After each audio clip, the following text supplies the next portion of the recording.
ಭಾರತದ ಸ್ವಾತಂತ್ರ್ಯೋತ್ತರದಲ್ಲಿ ದೇಶೀಯ ಸಂಸ್ಥಾನಗಳ ವಿಲೀನೀಕರಣ. ಬ್ರಿಟಿಷರು ಭಾರತ ಬಿಟ್ಟು ಹೋಗುವಾಗ ದೇಶದಲ್ಲಿ 562 ಸಂಸ್ಥಾನಗಳಿರ್ತವೆ. ಬ್ರಿಟಿಷರು ದೇಶ ವಿಭಜನೆಯನ್ನು ಮಾಡಿದ್ದರಿಂದ ಜೊತೆಯಲ್ಲಿ ಈ ಸಂಸ್ಥಾನಗಳ ಮುಂದೆ 3 ಅವಕಾಶಗಳನ್ನು ತೆರೆದಿಡ್ತಾರೆ.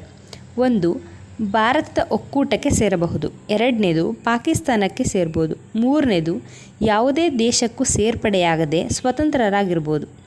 ಈ ಹಿನ್ನೆಲೆಯಲ್ಲಿ 1947ರ ವಿಲೀನ ಕಾಯ್ದೆಯ ಪ್ರಕಾರ ಭಾರತ ಸರ್ಕಾರ ಎಲ್ಲ ದೇಶೀಯ ಸಂಸ್ಥಾನಗಳನ್ನು ಭಾರತ ಒಕ್ಕೂಟಕ್ಕೆ ಸೇರಿಕೊಳ್ಳಲು ಆಹ್ವಾನ ನೀಡುತ್ತೆ.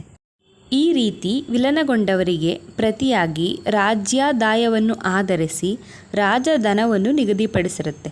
ಜೊತೆಗೆ ಕೆಲವೊಂದು ಸವಲತ್ತು ಮತ್ತು ಸ್ಥಾನಮಾನಗಳನ್ನು ಸಹ ನೀಡಲಾಗಿರುತ್ತೆ. ಮುಂದೆ 1969ರಲ್ಲಿ ಈ ರಾಜಧನ ಮತ್ತು ಇತರ ಸ್ಥಾನಮಾನಗಳನ್ನು ಸರ್ಕಾರ ರದ್ದುಗೊಳಿಸುತ್ತೆ.